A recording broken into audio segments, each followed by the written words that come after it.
Hi, my name's WillE. I'm going to be looking back at each class in vanilla and answering a very simple question. Was it any good though? Today we have the Rogue. Here's the points I'm going to be looking at. The leveling experience, how good they were at it and how fast they could level. The class quests, what were they for and how well they fit. PvE, dungeon and raid performance. PvP, open world or battlegrounds. And tier sets, the effects they had as well as the looks. Hey you. What is it? Do you not like other people? I suppose so. Do social encounters make you feel awkward? Yes. Do you wish sometimes you could just disappear? Yes. Well, luckily enough, Blizzard has created a class just for you. Alienate yourself from others, annoy people with sap, and spy on role players. The Rogue could do it all. The stealthy character of World of Warcraft, playing dirty and taking unfair advantages was the name of the game, and Rogues fulfilled that class fantasy super well. Before I say anything else, let's talk about stealth. It was very different back in Classic. The leeway between enemies detecting you was far less generous, especially against higher level targets. There were talents to increase how effective your stealth level is too, as well as gear. Night Elves even gained extra stealth benefits through their racial shadow meld, though this isn't really a super big selling point. Stealth had a movement speed penalty varying from 50 to 30% depending on your rank, and it was very important to rank up stealth where possible, so it ensured you got in the first hit most of the time. Also, reduced falling damage from safe fall was not learned until level 40, and of course any damage taken will remove stealth, and it had a base cooldown of 10 seconds and could only be lowered via talents. The next point to consider is that combo points were not stored on the Rogue, but on the target. This was changed some time ago on retail, so if you target switch, make sure you spend those combo points before you generate any more, or you're going to lose them. With those points in mind, let's talk leveling. Well, picking your fights thanks to stealth certainly helps a lot and can often speed things up considerably. Keep in mind that stealthing past everything on collect quests may not actually be the right thing to do, since grinding mobs for that extra XP is something that shouldn't be missed, or you may find yourself under-leveled for your current zone. In terms of playstyle, there are two different main ones. First of all, leveling through combat. Picking up riposte early helps with your damage intake and output. Combat had a solid damage output once you're able to put points into sword specialization. This spec was more consistent in its damage and didn't necessarily require you to get an opener off on an enemy. The second playstyle was through Salty, using daggers, and it's not advisable to start with this spec as the early ranks of stealth are quite weak and many of the good talents come after a number of levels, such as improved ambush or setup. This spec did however really need to get an opener in to do damage. Also, it had far more utility built in from talents like elusiveness, dirty tricks and preparation, making it solid in PvP as well as for leveling. Rogues definitely had weaknesses though. Very little mobility, no kiting ability early, low armor levels were all bad, but the main weakness was no innate healing. So make sure first aid, healing potions are picked up as a priority as well as food. Overall, Rogues were one of the weaker leveling classes. Next up, class quests. For Rogues, this is largely focused around acquiring items that let you use your abilities. It's like you're building up an arsenal of items that teach you various skills. Quest content varies for different races, but the end reward is the same. At level 10 you have a short quest to earn a dagger. Dual wielding is also learned from the class trainer at this level. Follow-up is some assorted assassinations and thievery quests, and then at level 20 a quest chain to learn how to make poisons.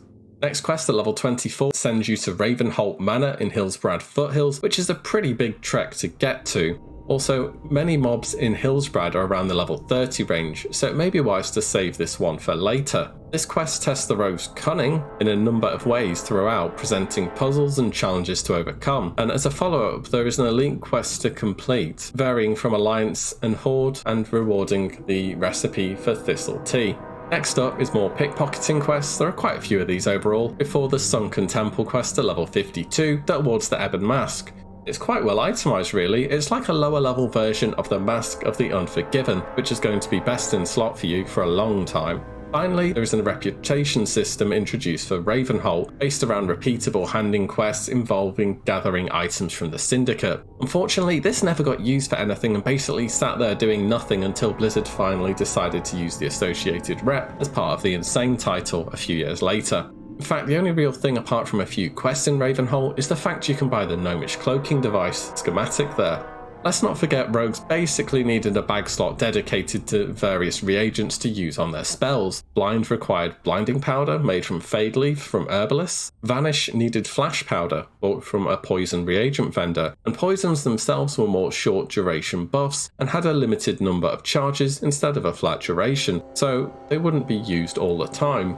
Poisons needed to be made with a vial and a secondary ingredient. Also, don't forget lockpicking. No doubt many people will want help opening their lockers or chests in dungeons. Don't forget to take the lockpicker's tax though. It's the only ethical thing to do as a rogue after all.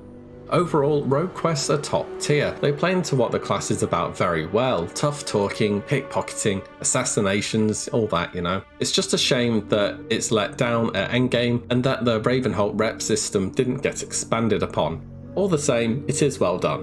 PvE now, and good news, rogues are one of the best DPS classes in the game, which is very fortunate as DPS is all they can do. From the opening of Molten Core all the way to Kel'Thuzad and Naxxramas, rogues will be one of the best damage dealers you can bring. Rogues were less gear dependent than warriors as their talents filled in early game weaknesses very well, but they still did need a good amount of gear to really be effective. As with many other melee-based classes, weapons above everything else were super important, especially your main hand weapon, as many of your abilities scale directly off the damage on it.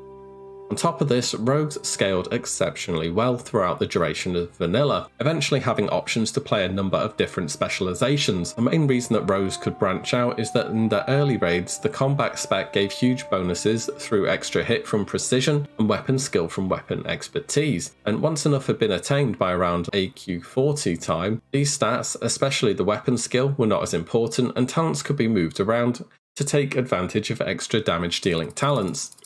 Let's start looking at the go-to sword spec that will be most popular in Molten Core most likely. There are so many fantastic talents in the rogue tree, almost everything is essential and it's really one of the big reasons they were so good. Key points are precision, weapon expertise to let you hand hits more consistently, blade flurry and adrenaline rush for DPS cooldowns, ruthless strikes for some nice energy regen. The spec is built around sword specialization which could proc extra attacks and made it essential for you to find good quality swords. This worked well in combination with blade flurry and improved slice and dice and made rogues deal some serious damage.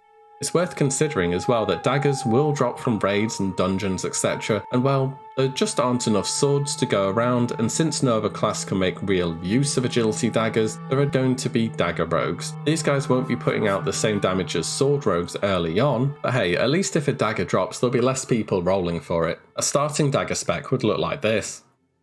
Only a few points have been moved about to boost Backstab as your key damaging abilities, such as improved Backstab, Opportunity, and Dagger Specialization. Keep in mind that, just like its name suggests, you have to be behind your target for Backstab to work.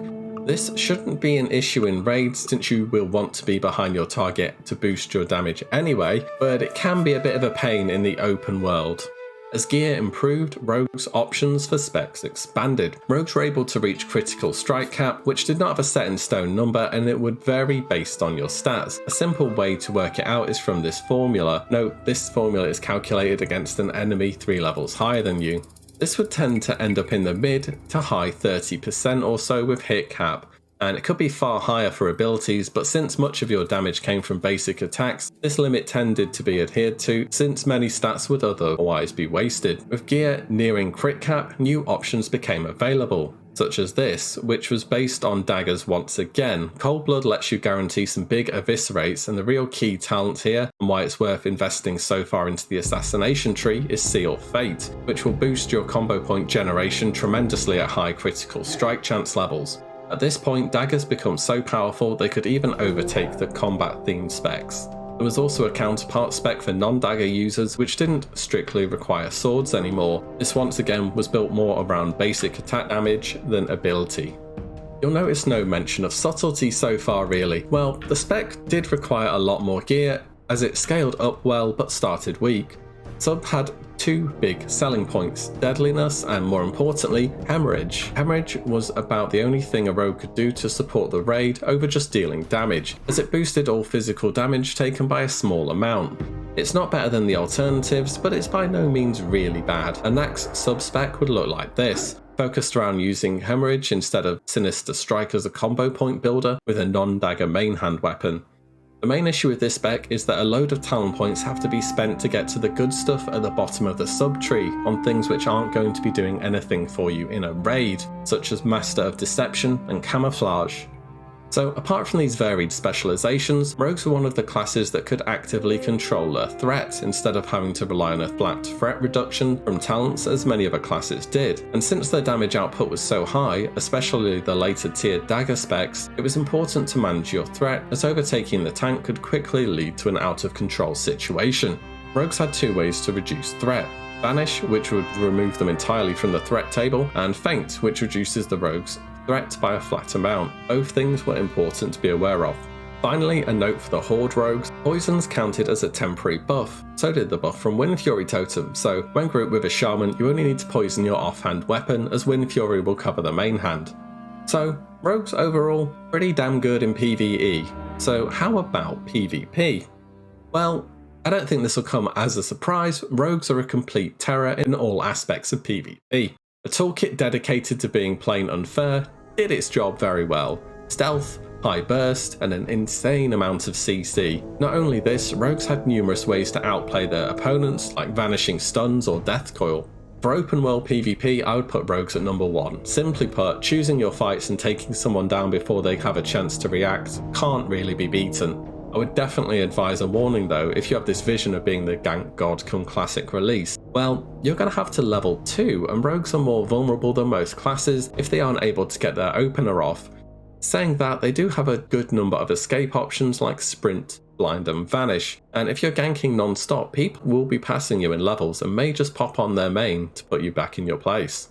Also, despite rogues being well known to be amazing in world PvP, if you aren't taking someone out in your opener, things can quickly get out of control. Rogues are by no means easy to play. You have many cooldowns, positional requirements from abilities, as well as energy management to consider. There's definitely a steep learning curve. In Battlegrounds, rogues were also pretty good. Definitely not to the extent of the open world, but the ability to put out so much damage in such a short space of time was really good, especially when dealing with flag carriers in Warsong Gulch or retaking bases in Arathi Basin. The main problem in Battlegrounds was being melee and therefore vulnerable to casters, and especially warriors. When exposed, rogues could drop quickly due to their low armor. Rogues were really 1v1 experts, but had few options when outnumbered. Keep in mind your key strength is playing unfair, so never give your opponent the opportunity to win. There are also so many great rogue vids out there and compilations, go give it a look, they're easy to find if you need more of a PvP fix. Also, just a side note for all you prospective rogues, especially undead, and I know there's going to be a lot of you, blind is a poison effect, so it is dispellable and can just be immune by dwarves with their racial stone form, so watch out. On to tier sets now, and if anything should be said about the rogue sets, it's that they are definitely among the best looking in all of vanilla. Tier 1, the Night Slayer armor bonuses were built more around PvP than PvE really. The extra 10 energy made the difference in short duration fights that would be normal in the open world, but for raids and longer duration fights, it doesn't really make any difference at all. Neither does the cooldown on Vanish. It's a hard threat reset, but you shouldn't really need Vanish more than once per fight. Tier 2, the Bloodfang armor has to be one of the best remembered sets to this day, and it's so easy to see why. I'm a big fan of this set looks wise, has to be in my top 5 sets for Classic. The set bonuses were more well-rounded too, focusing on damage increase as well as threat decreases, and the 3 set could make the improved Poisons talent a bit more of an interesting pick. Tier 3, the Bone Scythe armor from Naxxramas, once again top tier looks wise, the mask is very assassin-y. As with all the Nax sets, this was pretty insane and the set bonuses were great. Crits giving energy, a reduction to threat across all your big hard hitting abilities, and a chance to proc a guaranteed crit, yes please. A great overall set, top tier for PvP and PvE. So the Rogue, was it any good though? Yes, oh yes, they were good. They were very, very good. Top tier in PvE and PvP, endgame beasts who scaled exceptionally well. I can only imagine the amount of people who are flexing themselves up for the gank fest that Stranglethorn Vale and Hillsbrad Foothills are going to be. With all that said, it's time for the word of warning. Rogues are a pure DPS class. No tanking, no healing, just damage. You know what this means? It means you're always going to be fighting over gear with many other people, and in Classic, bosses don't drop much gear. Gear matters a lot, especially PvE gear and PvP. Just being a rogue won't make you the destroyer of worlds, and as with any other class, leveling and gearing takes time, and rogues are far more difficult to play than most classes in PvP. The final thing to say is remember when we talked about leveling, rogues aren't great, and if you're caught off guard, well, the ganker may quickly become the gankee. Despite all this, rogues are a blast to play and are sure to be a popular choice. Let me know what you think. And as always, thank you very much for watching. I'll see you in the next one. Cheers, bye.